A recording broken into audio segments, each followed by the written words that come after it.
Okay, this is not going to be a video about hair products in this case. This is actually going to be about the pimp turned writer Iceberg Slim. Born Robert Morplin, changed the name to Beck. I believe it was because of his stepfather. I'm trying some of this off the top of my head, although I do have some notes. But does anybody really want to be somebody, looking at notes all the time? Having said that, I will be reading some notes for this video because in case my memory fails me. So,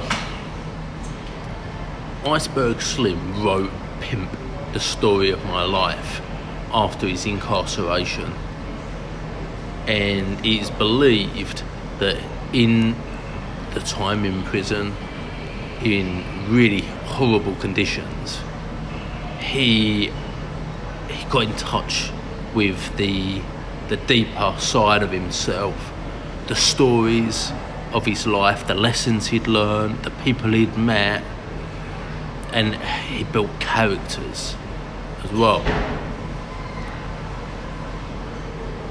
To keep it brief, Iceberg Slim, when he was Robert, his mother had always believed that he could have been a lawyer, and the father had sold himself as a man that wanted to marry her. Whether he did or not, we'll never know. Whether he just wanted a conquest over a virgin, we'll never know that. But she married a man later on after the father left, and this man was a very positively powerful impact on Robert's life. Excuse me. And Robert used to enjoy really working with this man. He said when he was a boy, it was the best days. This was his stepfather, and he was his real hero. And the mother left him because, for her own reasons, well, that can be discussed in a separate video. But she left him. And she left him for a man called Steve, who she had a preference for, who was an abusive man. Now, Iceberg Slim ends up learning the methods, techniques, ideologies of the pimp. And eventually he wrote Pimp, the story of my life. And I believe it was the 1960s. And this book was a very influential book in the lives of Ice-T, fellas like Chris Rock, who I believe he references it as well. Andrew, I don't know whether Mr. Tate, I'm not sure whether Mr. Tate had or Mr. Tate had were influenced by it. I suspect they may have been, but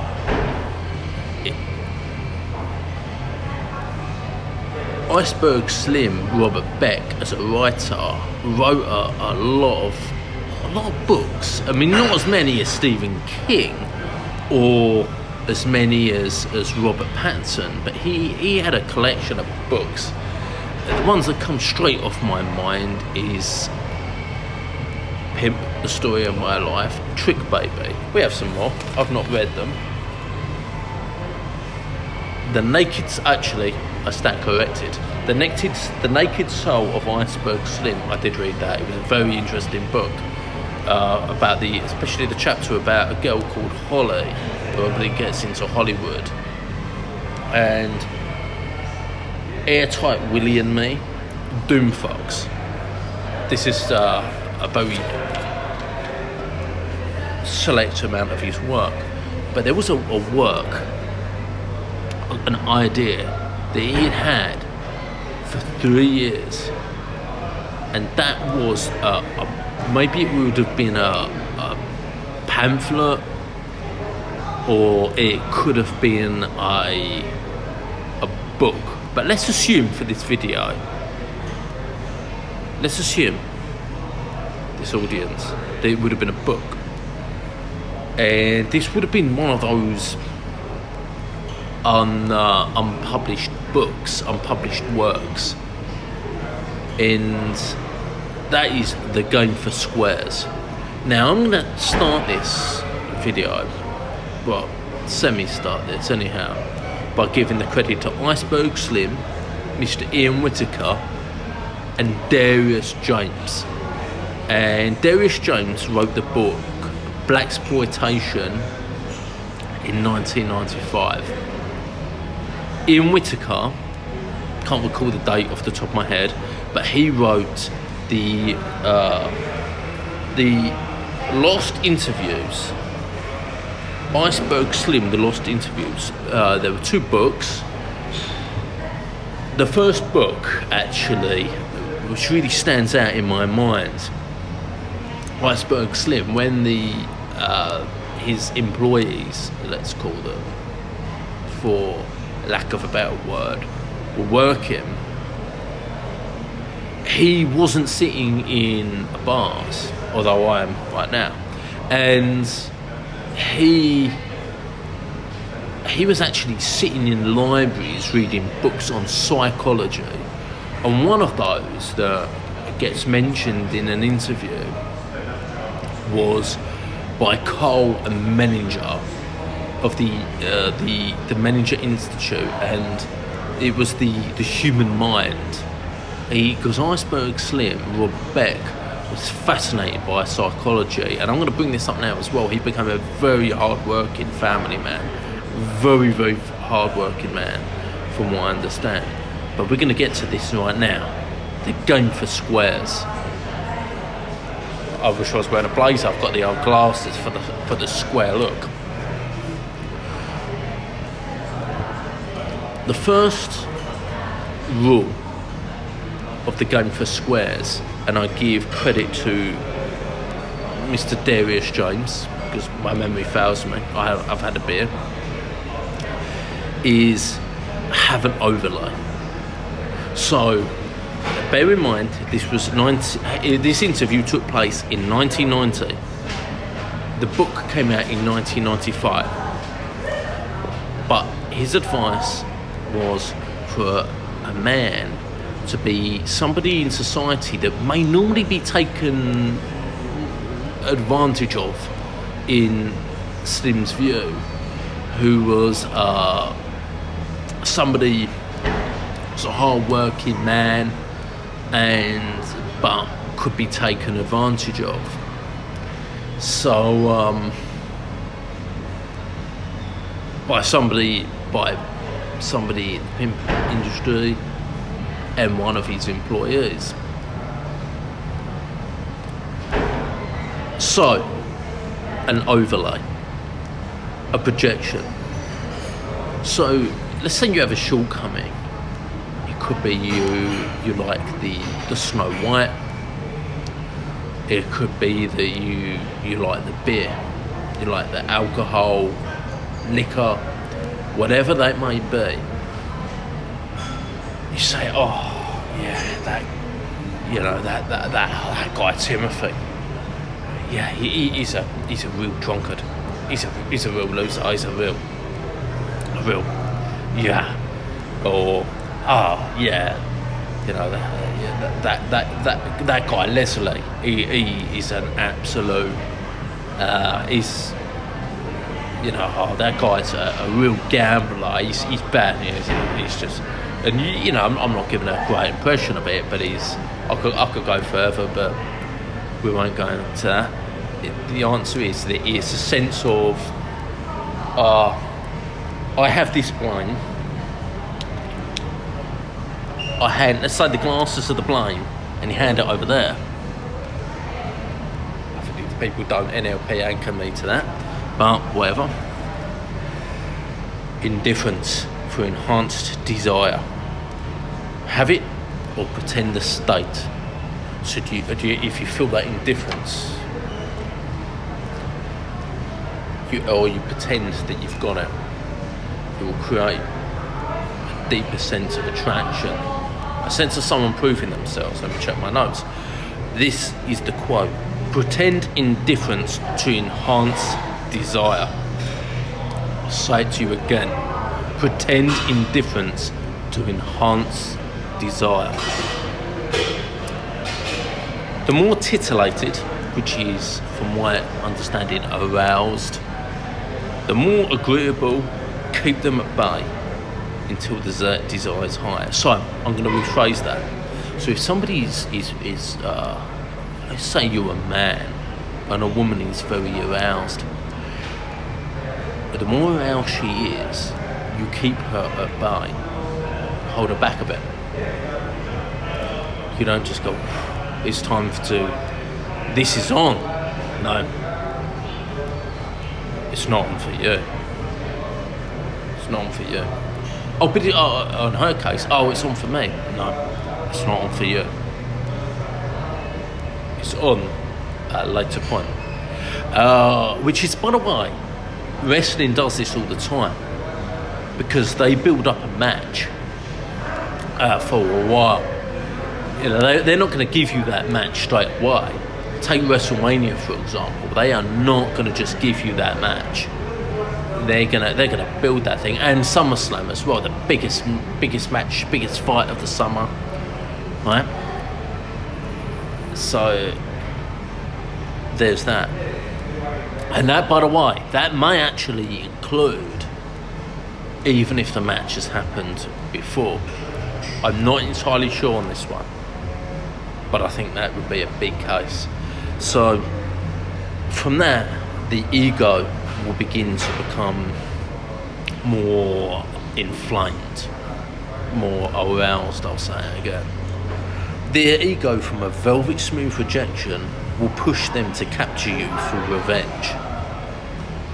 This can have problems, we'll discuss this later. Warm indifference. 3. Have strength, willpower. I will say that again, just in case that I'm going to have to backtrack. 2. Indifference for enhanced desire. 1. Have an overlay. The overlay is shifting over, shifting the blame, shifting it, making sure that your fault is sent elsewhere. Oh, that creepy guy.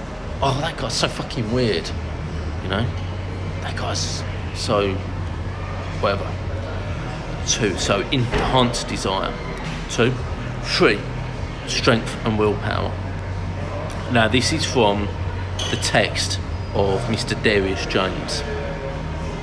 So I may not be doing entire justice to this, but I'm going to take it because I respect the 90s literature. And this goes deep on my side. Not only did I grow up in the 90s, I respect the literature. 4. If you have dollar, you're a target. Now this touches the work of a man named Greg Adams, CGA, a very, very powerful, hard-working, long-standing content creator who is very creative with his approach.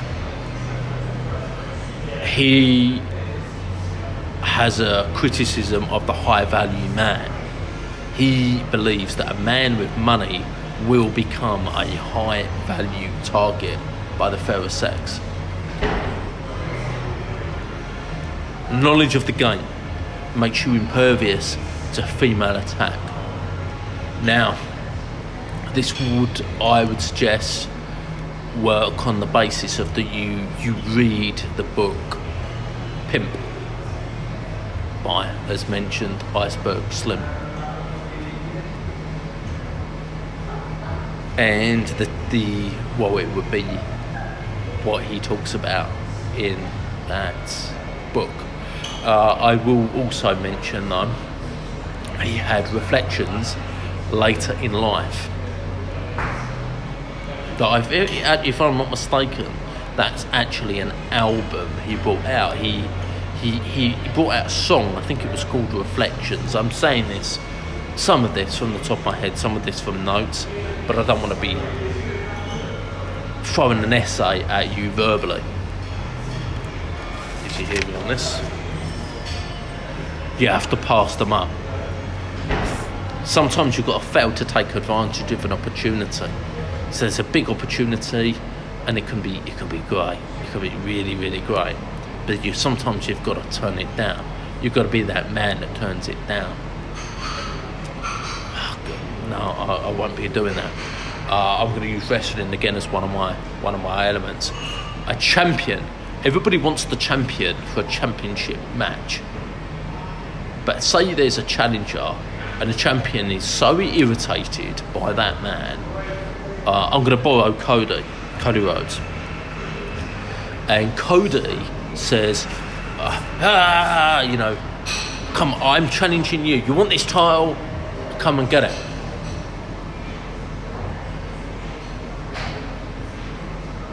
No. I want a match with you. And I really want to be champion. And I want a match with you. You'll find out when both are going to take place. And you will not know whether they're going to be joined. That's one example.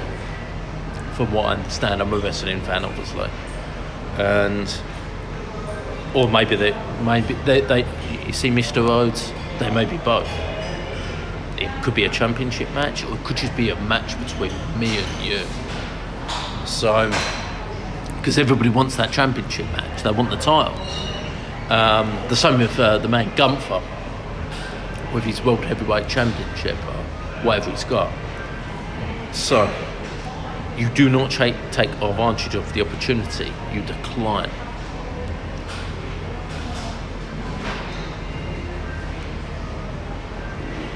It could be a big house party as well. And some people will do this because if they feel like they're a last resort, they'll go, absolutely not. This is not going to happen. I'm not going to show up because of a last resort. I'm an afterthought. But this could be, I'm arriving at this party. I'm having a party. And I've got this massive event. There's a scene in actually years ago, Ray Winstone did an excellent performance of Henry VIII, and he was working with a masterful actor as well called Sean Bean. I believe this was one of Ray Winstone's incredible performances, and he offers a meal. And he uses it as a psychological technique on Sean Bean's character, Robert Ask. And he says, Robert, this is your king. You say yes. But he'd originally, I believe he turned it down. But what if he was to say, no, Your Majesty. No, Your Majesty. I cannot accept that offer.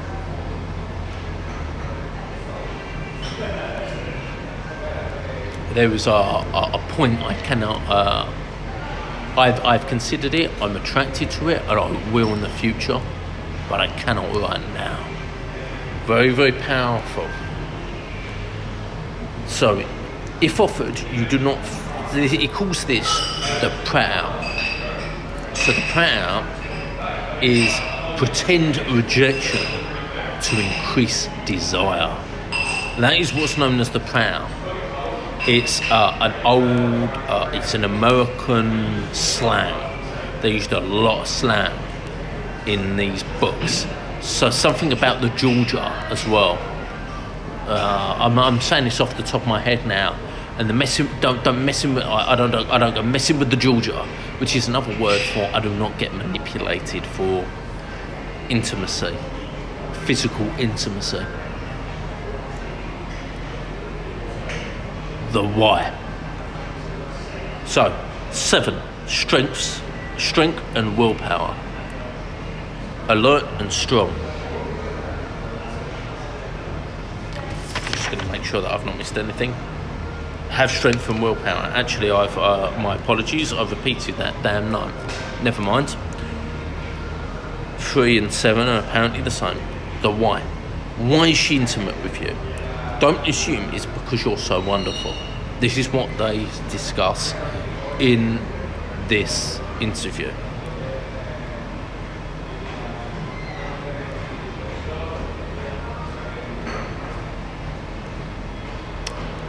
The player. He talks about the player. And the player doesn't take a lot for granted. There's a reason behind it. He realises there's often a construction behind it. There's a motive for taking place, and he believes that the fairer sex do that primarily. And I'm mind reading on that, but this is what I gathered from that article. Your ego will give you no answers. So this is a very direct continuation of point 9, rule 9. Your ego will give you no answers. Why does she like me? What does she want? Why is she... Right? A lot of guys will go, oh, she likes me because I'm, this isn't a bad thing, by the way. She just, do you know what? She just absolutely just stopped. And she just found herself so fascinated by my earlobes. And it was like she just was so transfixed by my left earlobe, followed by my right. And it's like she just found herself absolutely gazing at my right glasses lens, followed by my left. She all of a sudden just it was like she was on a roller coaster around those rims. I'm throwing something else in there. I'm taking that from somebody else, by the way. Now I threw that in there for shits and giggles. I'm not actually good at that, but it doesn't matter. So it has to be a secret. Shh. Goes to our fairer sex. Shh. And to the gentleman looking at this video. So I'm sure that I'm going to be doing a sequel to this video, but I'm going to flip it back to the start, and I'm going to be saying about this. There was a what if that attracted me to this video, right? So when I look at this, situation, and I kind of have that sense of there was something that really attracted me to it, and that was that it was an unfinished book that was done. If he hadn't had health problems, this could have been done, I would hazard a guess, before 1990.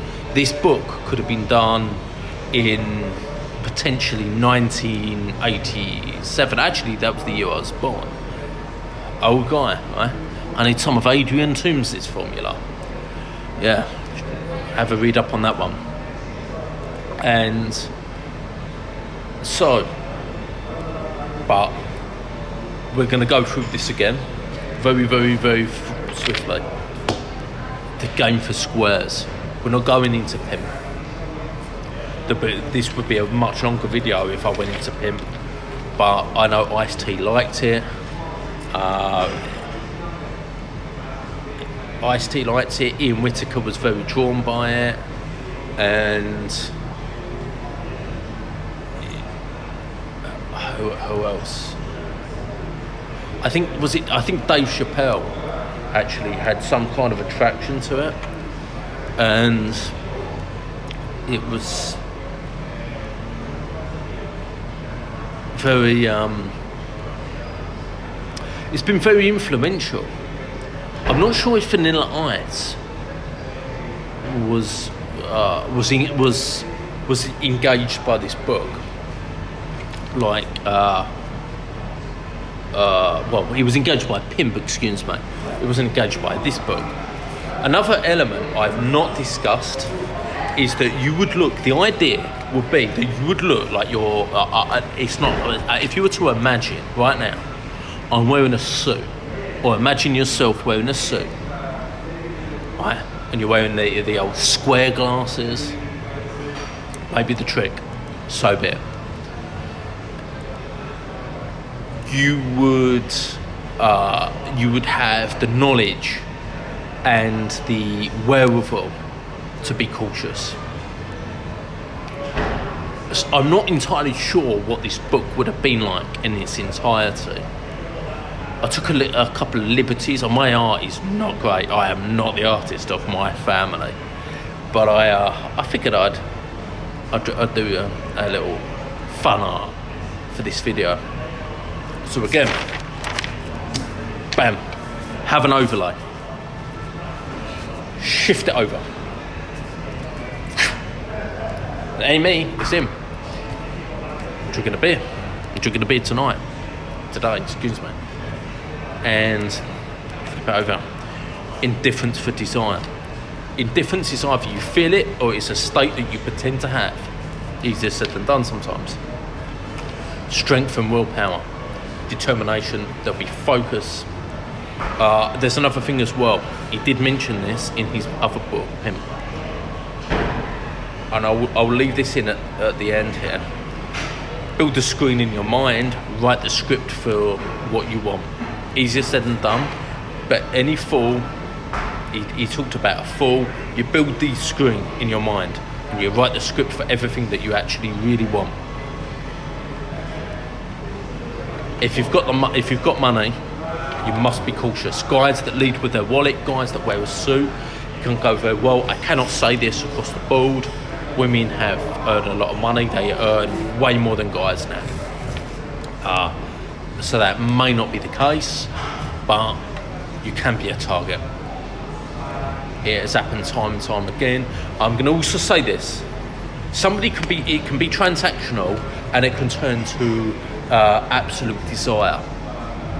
Desire can go down, transactional can go down, but it can also flip the other way and become a lot of desire and become transactional, and it's about the money, or it's about transactional can be taking someone to different places as well, getting them out of their environment. I think that's what transactional can mean. This is my own thoughts on this.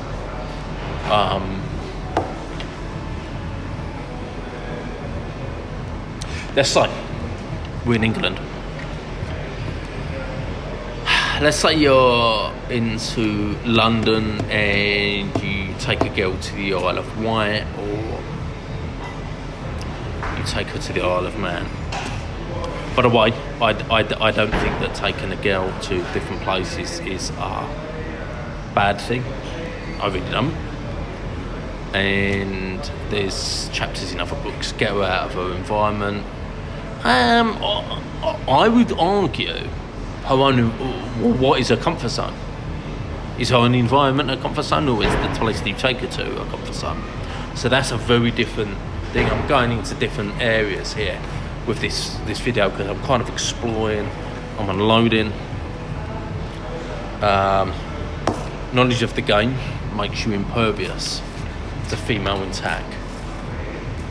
In the book, I will say this, I'm covering, I said I wouldn't, but I'm covering bits of this now. In the story of my life, where there was, where the woman just said to him, she got really angry with him, and he just looked at her absolutely blank. And I've seen an interview with this man, with Mr. Beck, and I've seen it where his eyes were enthusiastic.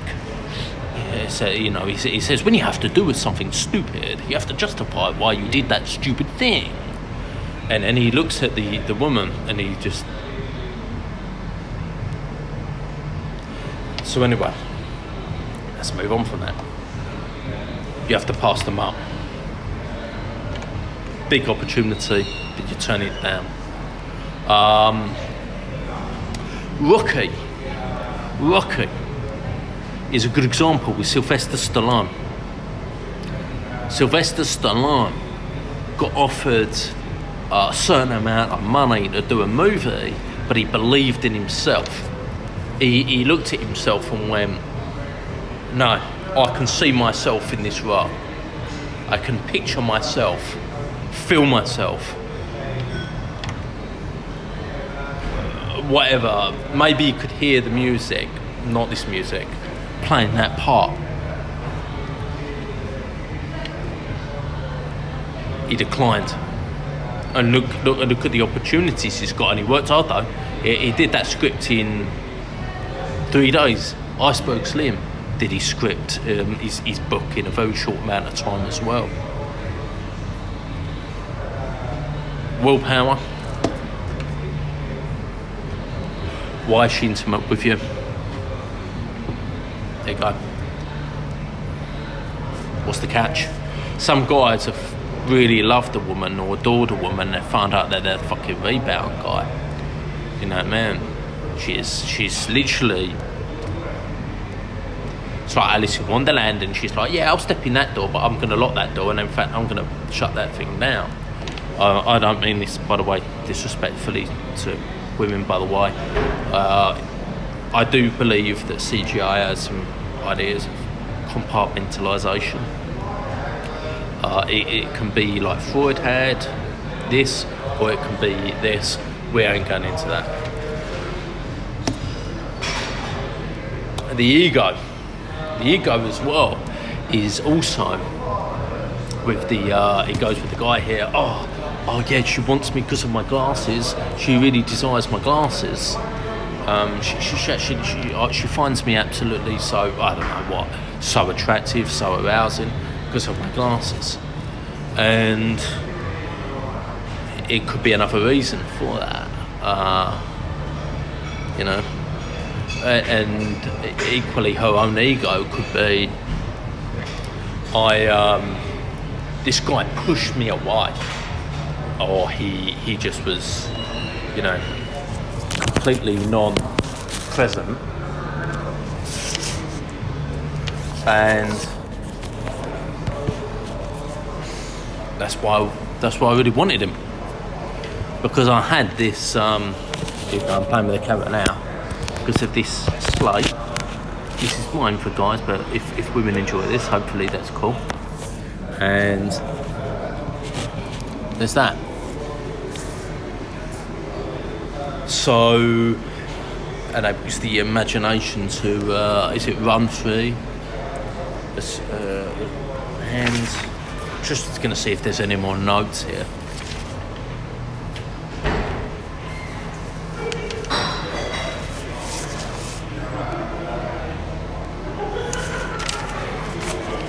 Actually, I'm going to finish it off. If people are really engaged with this video, maybe they're not, never mind. Well, it always helps if they're engaged, because if no one's not, then whatever.